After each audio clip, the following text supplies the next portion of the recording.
ایسی چیز کی ضرورت ہونی چاہیے جو قیامت تک، صبح قیامت تک کے لیے اس چیز کو انسان آئیڈیل اور نمونہ بنا کر اپنی زندگی گزار سکے۔ تو اللہ تعالیٰ نے قرآن کریم میں ایک مقدس کتاب عطا فرمائی۔ دنیا کے اندر بہت سارے پیغمبر دنیا کے اندر تشریف لائے، کم بیش 1,24,000 قوانین میں درجہ ملتا ہے، اور قوانین کے مطالعے سے پتہ چلتا ہے کہ 140 صحیفے اور کتب ملا کر کے اللہ تبارک و تعالیٰ نے انبیاء کرام علیہ السلام کو دیے، لیکن سب سے زیادہ مقدس اور احمد اور احمد اس کتاب کو اللہ تعالیٰ نے بتایا وہ قرآن کریم۔ قرآن کریم ایک ایسی کتاب ہے کہ جو پچھلے تمام کتابوں کی تمام صحیفوں کی تصدیق کرتی ہے، اور تمام صحیفوں تمام کتابوں کی تصدیق کرتے ہوئے عمومی طور پر اپنے اندر وہ تمام احکام لیے ہوئے جو پچھلے ملکوں کے اندر شامل ہیں۔ قرآن کریم ایک ایسی کتاب ہے، ایسی کتاب کسی نبی کو نہیں دی گئی، ایسی کتاب کسی امت کو نہیں دی گئی، اور ایسا رسول کسی امت کو نہیں دیا گیا۔ تو قرآن کریم کو اللہ تعالیٰ نے حضرت محمد صلی اللہ علیہ وسلم پر نازل فرمایا۔ سب سے پہلی آیت آپ کو جب نازل ہوئی تو آپ اس کو آپ ہمارے حیرہ کے اندر تشریف فرما۔ بہرحال مقصد آج کی مجالس، یہ جو مجلس ہے آج اس کا عنوان ہے، مقصد قرآن کیا ہے؟ قرآن کا مقصد کیا ہے؟ قرآن ہمیں کیوں دیا گیا ہے؟ قرآن کریم کے اندر اللہ تعالیٰ نے ذکر ارشاد فرمایا ان هو الا ذکر للعالمین۔ قرآن کریم سارے عالم کے لیے سارے عالم کے لیے ذکر ہے، نصیحت ہے۔ اگر سارے عالم کے لوگ غور و فکر کریں تو اس قرآن کریم کے اندر ہدایت شروع ہوئی ہے۔ اللہ تعالیٰ نے ارشاد فرمایا کذالک یبین اللہ لکم آیاتہ لعلکم تعقلون۔ یہ قرآن کریم دیا گیا ہے اسی طرح کذالک یبین اللہ تبارک و تعالیٰ نے فرمایا وضاحت کے ساتھ بیان کرتے ہیں تاکہ عقل رکھنے والوں کو سمجھ جائے، تاکہ لوگ سمجھ سکیں، لوگ غور و فکر کر سکیں، تفکر کر سکیں، تفکر کر سکیں۔ غور و فکر اور تفکر کے بعد اگر ہم قرآن کریم کو پڑھتے ہیں تفکر کے ساتھ تو ہمیں پتہ چلتا ہے کہ حیات کیا ہے، یعنی ہماری زندگی کا مقصد کیا ہے، جینے کا مقصد کیا ہمیں سمجھ میں آتا ہے۔ اگر ہم قرآن کریم کو نہیں پڑھتے ہیں، قرآن کریم کو نہیں سمجھتے ہیں تو ہمیں پھر جینے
تقریباً جنگ یمامہ کے اندر 700 حفاظ کرام کو شہید کر دیا گیا. تو حضرت عمر رضی اللہ عنہ نے حضرت صدیق اکبر رضی اللہ عنہ سے مشورہ کیا اور حضرت عمر فاروق رضی اللہ عنہ نے رائے پیش کی کہ اس قدر کثرت سے حفاظ کرام شہید ہو رہے ہیں، کہیں ایسا نہ ہو کہ قرآن کریم ہمارے درمیان ٹوٹ جائے. اس لیے قرآن کریم کو کتابی شکل میں دے دی جائے، سینہ در سینہ میں اس کو محفوظ کیا جائے. استاد اپنے شاگرد کے سینے میں اس کو محفوظ کرے، پھر وہ شاگرد اپنے شاگرد کے سینے میں محفوظ کرے. یہ سلسلہ چلتا ہے، لیکن اس کو کتابی شکل میں دی جائے تاکہ اگر ہمارے درمیان جو سارے حفاظ کرام کو شہید کر دیا جائے تو ایسا وقت آ جائے تو قرآن پاک ہمارے درمیان محفوظ ہے. صدیق اکبر رضی اللہ عنہ کی ہدایت پر آپ نے کام شروع کر دیا اور اسی وقت سے اس پر کام شروع ہو گیا اور حضرت عثمان غنی رضی اللہ عنہ کے زمانے میں باقاعدہ کتابی شکل میں جو ہمارے پاس موجود ہے. حضرت عثمان رضی اللہ عنہ کے زمانے میں کتابی شکل میں قرآن کریم وارد ہو گیا. بہرحال قرآن کریم کو ایک ایک پڑھنا، ایک ایک سینے میں محفوظ کرنا، ایک ایک عمل کرنا، تینوں چیزیں ضروری ہیں. قرآن کریم کو سینے میں محفوظ رکھنا ہر انسان پر اتنا فرض عین ہے کہ اس کے ذریعے سے وہ نماز پڑھ لے. چند صورتوں کا یاد ہونا تو نماز جس سے نماز ہوتی ہے یہ تو ہر انسان پر فرض عین ہے، فرض عین ہے. یعنی اس کے بغیر کوئی چارہ ہی نہیں. باقی پورے قرآن کریم کو یاد کرنا فرض کفایہ ہے. اگر پورے محلے میں، پورے شہر میں، پورے معاشرے، پورے سوسائٹی میں کوئی حافظ نہیں ہے، سارا محلہ ساری سوسائٹی کو بتا دو کیونکہ فرض کفایہ ہے قرآن کریم کا حفظ کرنا. آج ہم جنازے کی نماز اگر کسی کا انتقال ہو جائے، جنازہ تیار ہو، بڑے شوق سے جنازے میں شرکت کرتے ہیں. کیا سوچ ہے کہ ہمارا حق ہے؟ حالانکہ جنازے کی نماز پڑھنا فرض کفایہ ہے. محلے کے چند لوگ اگر ادا کر لیں گے تو ادا ہو جائے گی، لیکن ہر آدمی اپنی نام بجانے کے لیے پہنچنے کی کوشش کرتا ہے. ہاں اللہ ماشاء اللہ کچھ لوگ ایک سوال کی نیت سے پہنچتے ہیں، پہنچنا چاہیے، بالکل پہنچنا چاہیے. اس جنازے میں جتنے زیادہ لوگ ہوں گے اتنے زیادہ ثواب ملے گا.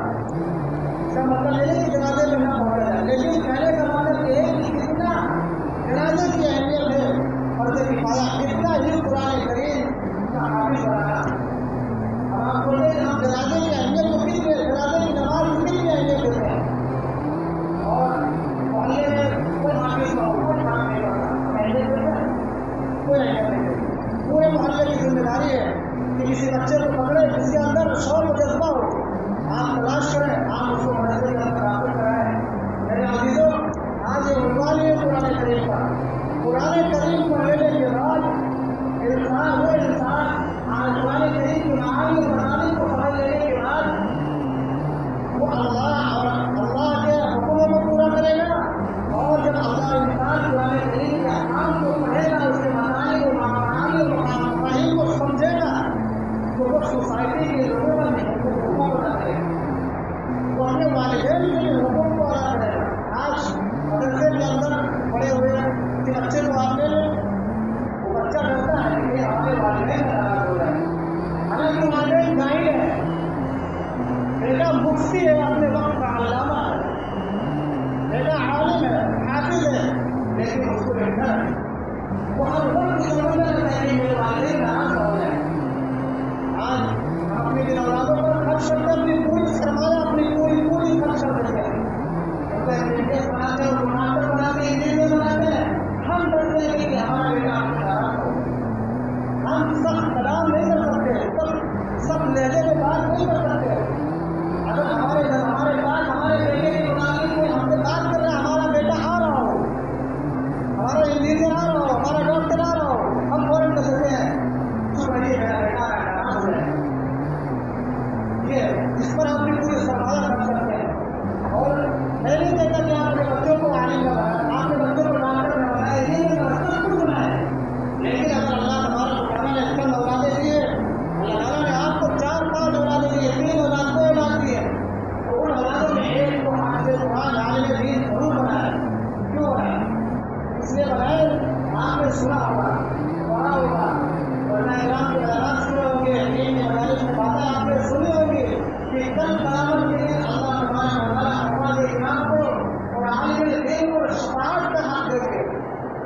کہ آپ صفات کیجیے. ہر ایک کو سفارشی کی ضرورت ہے کہ نہیں؟ مرنا ہر ایک کو ہے، مرنا ہر انسان کو ہے.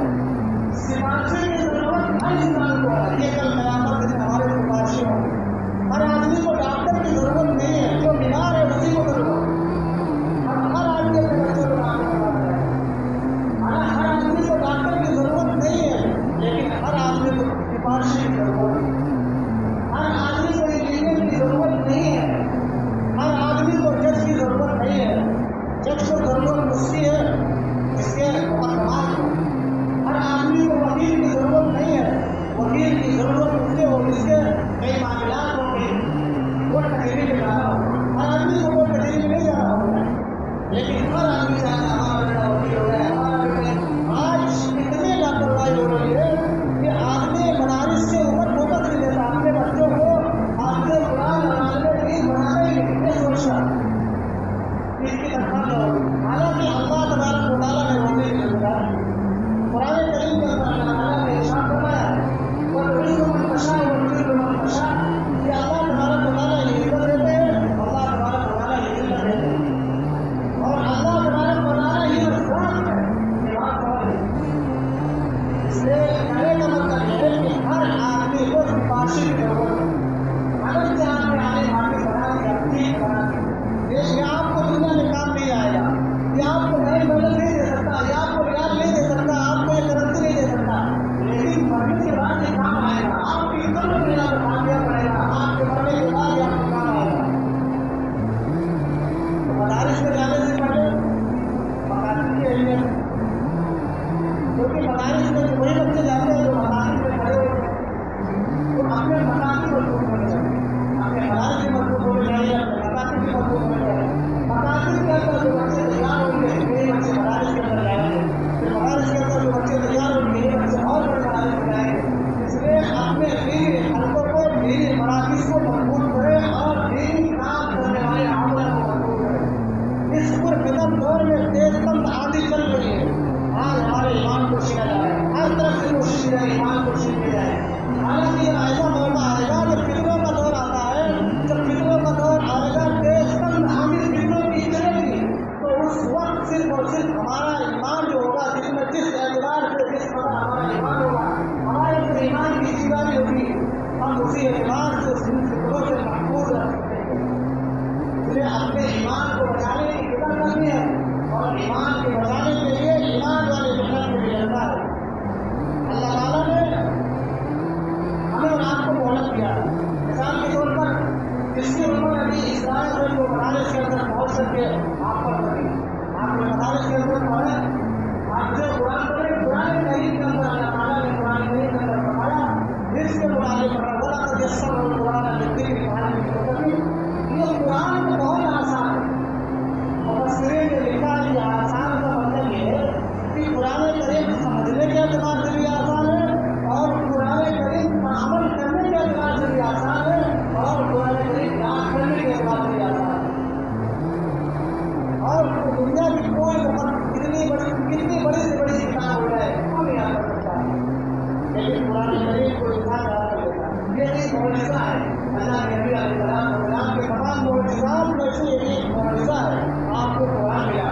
قرآن یہ ہمارے لیے رشد و ہدایت ہے، قرآن ہمارے لیے آئیڈیا اور نمونہ ہے. قرآن کے احکامات پر اگر ہم عمل کریں گے تو ہماری کامیابی ہے. اگر ہم قرآن کریم کے احکامات کو بلا دیں گے اور قرآن کریم کے ارشادات کو بنا دیں گے تو یاد رکھو ہمارے لیے ناکامی محمد ہے، ہمارے لیے ذلت مقدر بن جائے گی. اگر آپ عزت چاہتے ہیں، شان و شوکت چاہتے ہیں کہ دنیا کے اندر ہماری ترقی ہو، وہ اخلاقی اعتبار سے ہو، سیاسی اعتبار سے ہو، سماجی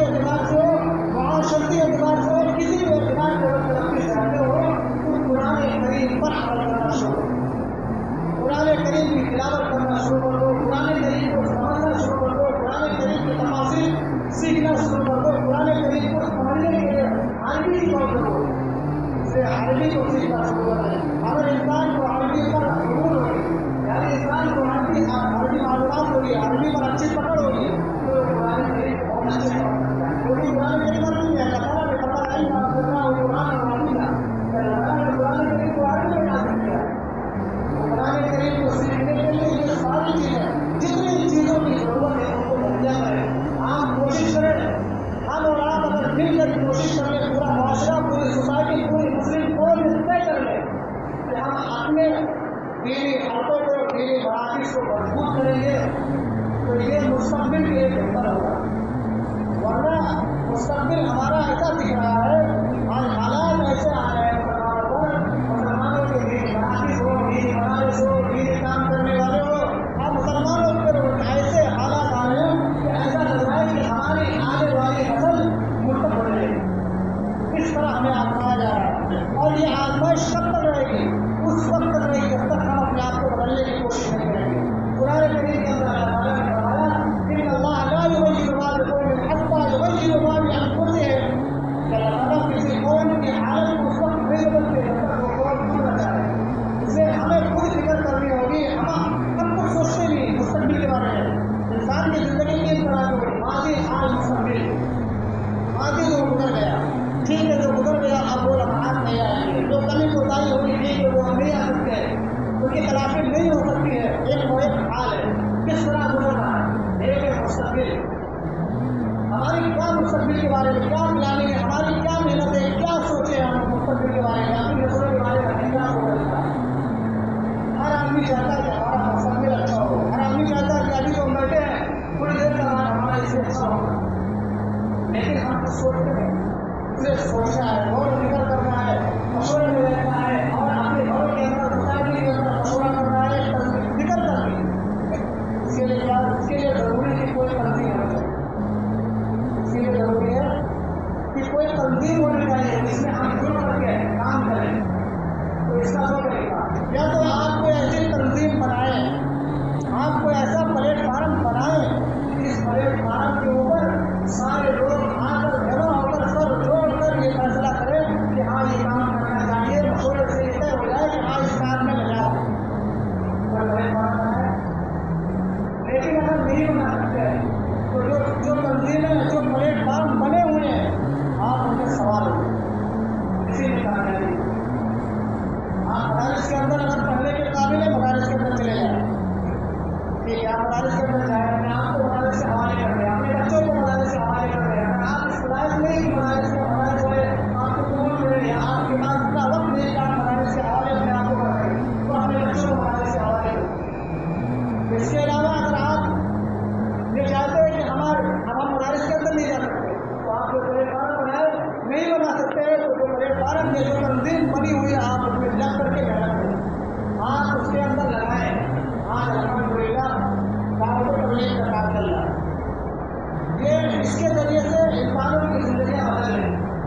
اگر انسان صحیح معنوں میں اخلاص کے ساتھ جس کام پر ہمارے اکابرین نے اس کام کو شروع کیا ہے اور ہمارے اکابرین جس طرح تقاضا کرتے ہیں اس نہج پر اگر اس کام کو کیا جائے تو اس میں خیر، اس میں برائی نہیں ہے، اس میں شر ہے ہی نہیں. اور اگر اکابرین کے نہج کو ہٹ کر کیا جائے تو خیر ہے ہی نہیں. اس لیے مطالعہ کریں، کوشش کریں اور مطالعہ کریں، کوشش کریں کہ ہم اس تنظیم کے اندر جڑیں اور اپنے اکابرین کے ملفوظات کو پڑھیں. آپ مولانا الیاس صاحب رحمۃ اللہ علیہ کے ملفوظات کو پڑھیں، بہت اچھی کتاب ہے، اس کو پڑھیں. حیات الصحابہ پڑھیں. اس کے علاوہ حضرت مولانا یوسف صاحب رحمۃ اللہ علیہ کے بیانات سنیں. آپ ان سب کو کریں. اکابرین کے ارشادات اور ملفوظات کی روشنی میں اپنی زندگی کو گزاریں. پھر دیکھیے آپ کی زندگی چار چار ہو جائے گی، آپ کی زندگی کامل اور مکمل ہو جائے گی. اس طرح اللہ تبارک و تعالیٰ نے بتا دیا. اس لیے میرے عزیزوں، آج یہ رات بھی اللہ تبارک و تعالیٰ نے رمضان مبارک کا مہینہ چل رہا ہے، بہت مبارک مہینہ ہے. اس کی فضیلتیں آپ بارہا سنتے ہیں اور سنتے آ رہے ہیں. سب سے فضیلت والی جو رات ہے اللہ تعالیٰ نے قرآن کریم کے اندر ارشاد فرمایا اس رات سے پڑھ کر کوئی رات پورے سال ہے ہی نہیں. اللہ تعالیٰ نے ارشاد فرمایا انا انزلناه في ليلة القدر وما أدراك ما ليلة القدر ليلة القدر خير من ألف شهر. بس بات آپ کے لیے خاموشی کریں. قرآن کریم کے اندر اللہ تعالیٰ نے ارشاد فرمایا انا انزلناه في ليلة القدر وما أدراك ما ليلة القدر ليلة القدر خير من ألف شهر تنزل الملائكة والروح فيها بإذن ربهم من كل أمر سلام هي حتى مطلع الفجر.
اب اس لیے کہنا چاہتے ہیں کہ ہم نماز نہیں پڑھتے. یہ کفار و مشرکین ہمارے جب وہ ہم سے کفار و مشرکین سوال کریں گے تو ہمارے آزاد میں اضافہ ہوگا, ہمیں مذاق لگے گا,